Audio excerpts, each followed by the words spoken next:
नमस्कृत्य नरं चैव नरोत्तमं देवीं सरस्वतीं व्यासं ततो जयमुदीरयेत्।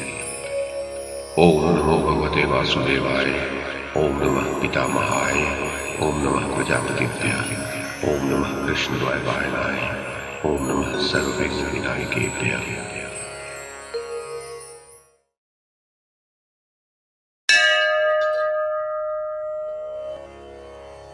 संजय कहते हैं, महाराज धृतराष्ट्र, तदनंतर परिध के समान मोटी भुजाओं वाले सब नरेश अपना अपना शंख बजाते हुए शिविर में विश्राम करने के लिए प्रसन्नतापूर्वक चल दिए। गजानाथ हमारे शिविर की ओर जाते हुए पांडवों के पीछे पीछे महाधनुधर युयुत्सु, सात्विकी, धृष्टद्युम्न, शिखंडी, द्रौपदी के सभी पुत्र तथा अन्य सब धनुधर योद्धा भी उन शिविरों में गए।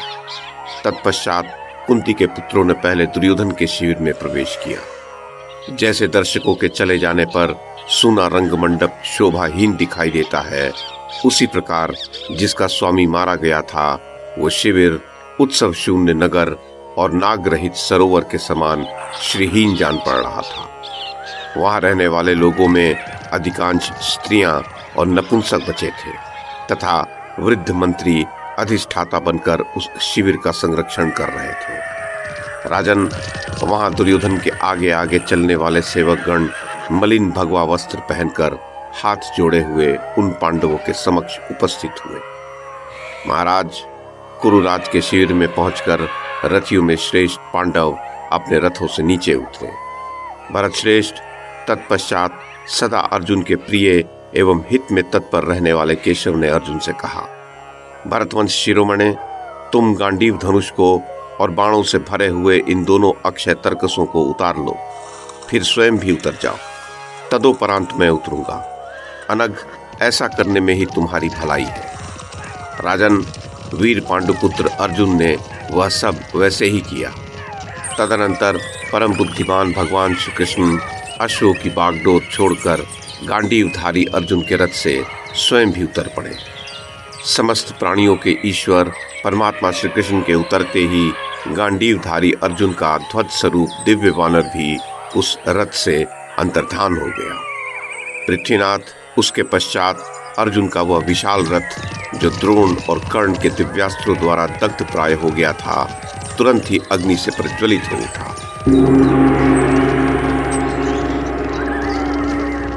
गांडीवधारी का वह रथ उपासंग, बागडोर, जुआ, बंधुर काष्ठ और अश्वों सहित भस्म होकर भूमि पर गिर पड़ा।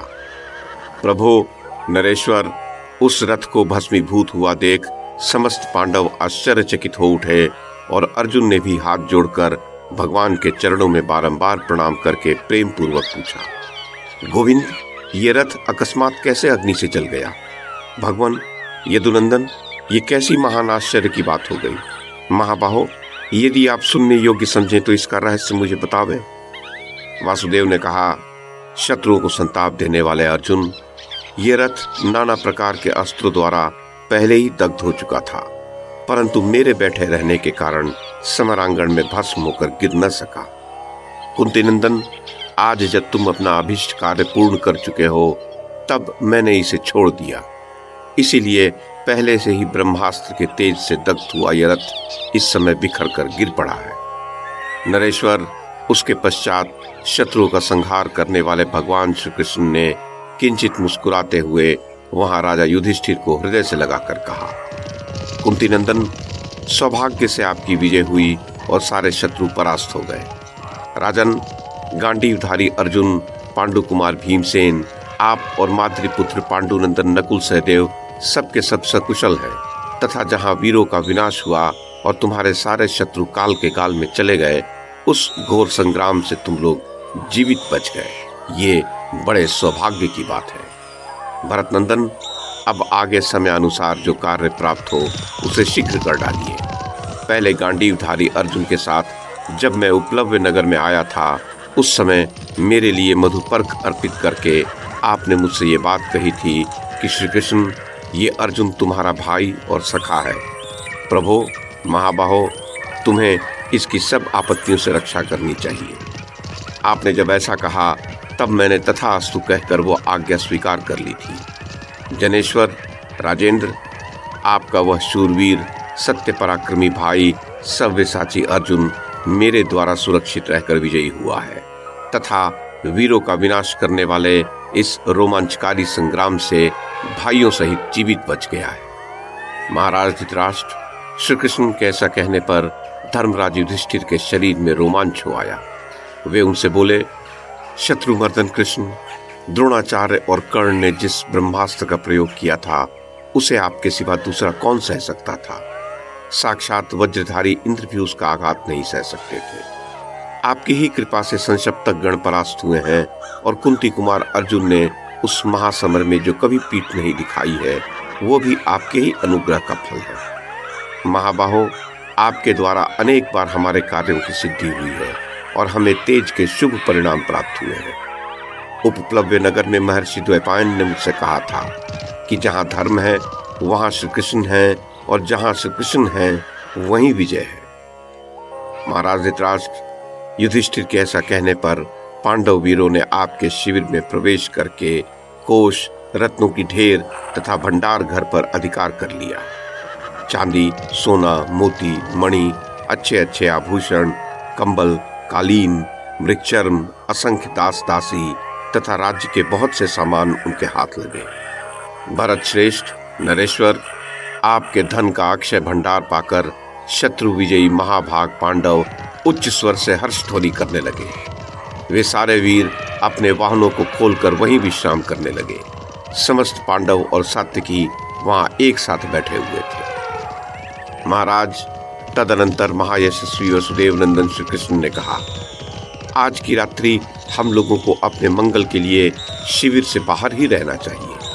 तब बहुत अच्छा कहकर समस्त पांडव और सात्विकी श्री कृष्ण के साथ अपने मंगल के लिए छावनी से बाहर चले गए। नरेश्वर, जिनके शत्रु मारे गए थे, उन पांडवों ने उस रात पुण्य सलीला ओघवती नदी के तट पर जाकर निवास किया। तब राजा युधिष्ठिर ने वहां समयोचित कार्य का विचार किया और कहा, शत्रु दमन माधव, एक बार क्रोध से जलती हुई गांधारी देवी को शांत करने के लिए आपका हस्तिनापुर जाना उचित जान पड़ता है। महाभाग, आप युक्ति और कारणों सहित समयोचित बातें कहकर गांधारी देवी को शीघ्र ही शांत कर सकेंगे। हमारे पितामह भगवान व्यास भी इस समय वहीं होंगे। वैशंपायन जी कहते हैं, जनमेजय, ऐसा कहकर पांडवों ने यदुकुल तिलक भगवान श्री कृष्ण को हस्तिनापुर भेजा। प्रतापी वासुदेव दारुक को रथ पर बिठाकर स्वयं भी बैठे और जहां अंबिकानंदन राजा धृतराष्ट्र थे वहां पहुंचने के लिए बड़े वेग से चले। शैब्य और सुग्रीव नामक अश्व जिनके वाहन हैं, उन भगवान श्री कृष्ण के जाते समय पांडवों ने फिर उनसे कहा, प्रभु, यशस्विनी गांधारी देवी के पुत्र मारे गए हैं, अतः आप उस दुखिया माता को धीरज बंधावे। महाराज धृतराष्ट्र, पांडवों के ऐसा कहने पर सातवत वंश के श्रेष्ठ पुरुष भगवान श्री कृष्ण, जिनके पुत्र मारे गए थे, उन गांधारी देवी के पास हस्तिनापुर शीघ्र जा पहुंचे।